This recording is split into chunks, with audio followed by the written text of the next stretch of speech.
സിയാമൻ തുറമുഖത്ത് നിന്നുള്ള MV San Fernando കപ്പൽ രാജ്യത്തെ ആദ്യ സെമി ഓട്ടോമേറ്റഡ് കണ്ടെയ്നർ തുറമുഖമായ വിഴിഞ്ഞത്ത് എത്തുമ്പോൾ രാജ്യം അഭിമാനിക്കുകയാണ്.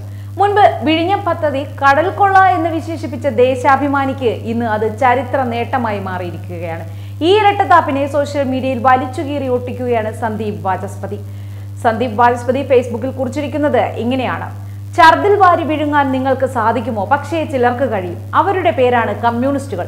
സർ CP രാമസ്വാമി അയ്യർ വിഭാവനം ചെയ്തതാണ് വിഴിഞ്ഞം തുറമുഖം. MV രാഘവൻ, ഉമ്മൻചാണ്ടി എന്നിവരുടെ പരിശ്രമവും നരേന്ദ്രമോദി സർക്കാരിന്റെ ഇടപെടലും മൂലമാണ് പദ്ധതി യാഥാർത്ഥ്യമായത്. നിരവധി അപവാദങ്ങളും കുപ്രചരണങ്ങളും മറികടന്ന് ഒരു നാടിന്റെ സ്വപ്നത്തിന് കൂട്ടുനിന്ന അദാനിയുടെ നിശ്ചയദാർഢ്യമാണ് പദ്ധതിക്ക് ജീവൻ നൽകിയത്. മുൻ സർക്കാർ ഒപ്പിട്ട പദ്ധതി മുന്നോട്ട് കൊണ്ടുപോവുക എന്നത് പിന്നീട് വരുന്ന ഓരോ ഭരണകൂടത്തിന്റെയും ബാധ്യതയാണ്. കരാർ പാലിച്ചില്ല എങ്കിൽ ഭീമമായ നഷ്ടപരിഹാരം കേരള സർക്കാർ അദാനിക്ക് നൽകേണ്ടി വരും.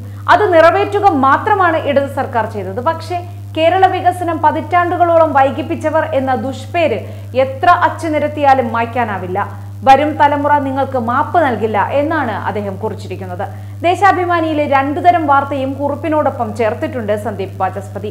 എന്തായാലും 8 കൊല്ലം കൊണ്ടൊക്കെ CPM-ന് തിരിച്ചറിവുണ്ടാകുന്നു എന്നത് നല്ല കാര്യമാണ്. സാധാരണ 25 കൊല്ലമെങ്കിലും അവർക്ക് വേണം എന്നാണ് ഒരാൾ ഫേസ്ബുക്ക് പോസ്റ്റിന് കമന്റായി നൽകിയിരിക്കുന്നത്. അത് ശരിയാണ്.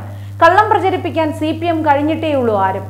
കമ്പ്യൂട്ടർ വന്നാൽ ഇവിടെ മനുഷ്യർക്ക് ഒരു പണിയും ഇല്ലാതാകും എന്ന് പറഞ്ഞവരാണ് ഇവർ. അതുകൊണ്ട് തന്നെ CPM-ന്റെ പരാജയപ്പെട്ട സമരങ്ങളായിരുന്നു കേരളത്തിൽ ഇന്ന് കാണുന്ന വികസന കുതിപ്പുകളെല്ലാം. അത് നെടുമ്പാശ്ശേരി എയർപോർട്ട് മുതൽ ഇപ്പോൾ വിഴിഞ്ഞം തുറമുഖം വരെ എത്തി നിൽക്കുകയാണ്. വിഴിഞ്ഞത്ത് കേരള മുഖ്യമന്ത്രി ഔദ്യോഗികമായി വാട്ടർ സല്യൂട്ട് മാത്രം നൽകിയാൽ മതി. കൂടുതൽ തള്ളിമറിക്കേണ്ട ആവശ്യമില്ല. പ്രധാനമായും ട്രാൻസ്ഷിപ്മെന്റ് കണ്ടെയ്നറുകൾ കൈകാര്യം ചെയ്യാൻ വിഭാവനം ചെയ്ത തുറമുഖമാണ് വിഴിഞ്ഞം. വാണിജ്യാടിസ്ഥാനത്തിലുള്ള ട്രാൻസ്ഷിപ്മെന്റ് കണ്ടെയ്നർ പ്രവർത്തനത്തിന് ഉയർന്ന കൃത്യതയും പ്രകടന മാനദണ്ഡങ്ങളും ആവശ്യമാണ്. പ്രധാന മാനദണ്ഡങ്ങളിൽ ആഗോള നിലവാരം പുലർത്തേണ്ടത് തുറമുഖത്തിന്റെ വിജയത്തിന് അത്യന്താപേക്ഷിതമാണ്. കേരളത്തിന്റെ പാരമ്പര്യമായ രീതിയിൽ രാഷ്ട്രീയക്കാർ പൈസ അടിച്ചു മാറ്റാനായി സമരവും ബന്ധും മറ്റു തരികിടകളും നടത്തി പൂട്ടിക്കെട്ടിക്കരുത് എന്ന അപേക്ഷയുമായി നിരവധി പേരാണ് കമന്റ് ചെയ്തിരിക്കുന്നത്.